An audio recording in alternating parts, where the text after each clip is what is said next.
AEW Revolution will be taking place tonight in downtown LA. I wanted to quickly go over my predictions for the show, so let's get right into it. Alright, going into the main card here, we have Roderick Strong, Orange Cassidy, and Darby Allin facing the brand new team of the Dogs. I have the Dogs taking this pretty easily, probably pinning Roderick Strong here.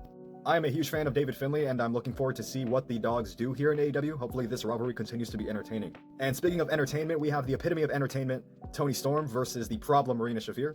It is Shafir's first pay-per-view match, so I can definitely see Shafir picking up the win. Though, considering this is likely the end of the Toni Storm and Death Riders rivalry, I have Toni Storm winning here. Swerve Strickland versus Brody King. Probably my favorite story happening on AEW TV right now. We are figuring out who is the most dangerous man in AEW. And as dominant and strong as Brody King has looked recently, I do have Swerve winning here, considering he probably will be a top contender for the world title. Bandido versus Andrade El Idolo. Probably my most anticipated match for this card. If this match is anything less than incredible, I will be very surprised. I do have Andrade picking up the win here, considering like Swerve, he is a top contender for the World Championship, but I would love Bandido to win, and maybe we set up an ROH title match for an ROH pay-per-view. For the AEW World Trios Championships, we have the Don Callis family, Okada, Fletcher, and Mark Davis versus Mystico and Jet Speed. It should be a really fun, high-speed trios match, but I do have the Don Callis family retaining. Something to look out for, though, will Kevin Knight turn heel?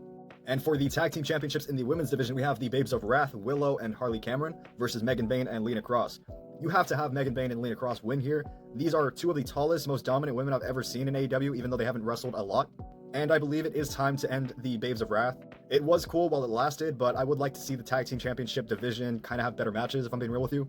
And speaking of better matches, this match should be better than their Australia match, Jon Moxley versus Takeshita for the Continental Belt with no time limit. I do see this match going above 30 minutes. Will Takeshita win? Probably, I'm hoping so. Though I do see the Don Callis family more than likely either turning on Takeshita during the match or afterward. If Moxley wins, I wouldn't be surprised, though for picking someone's sake, I will go with Takeshita. FTR versus the Young Bucks for the Tag Team Belts, they are running it back, though they haven't ran this match too much considering both teams have been in AEW for a long time. And there is a personal conflict in this story now, which makes the match far more interesting. FTR did attack members of the Young Bucks family, and the Young Bucks looking to pick up some revenge and the Tag Team Championships. I do have FTR more than likely winning, but Young Bucks winning in LA, I think that'd be a nice moment. Tekla versus Chris Statlander in the 2 out of 3 falls match for the Women's World Championship.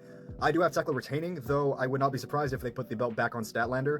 I'm very much looking forward to this match. I thought their strap match was fantastic, and this should be no less. Probably the most unpredictable match on this card. And in the main event, we have MJF and Hangman Page for the World Championship in the men's division. It is a Texas death match, of course, which is Hangman's specialty, but I do have MJF winning here. Which of course means Hangman Page will never be able to fight for the AEW Championship, which could definitely mean that they're writing themselves into a corner with Hangman's character. But considering there are so many championships in AEW now, I think this move is actually pretty smart. Hangman winning the TNT Championship will just make that belt feel far more important, and MJF's reign has been good so far, so why stop now?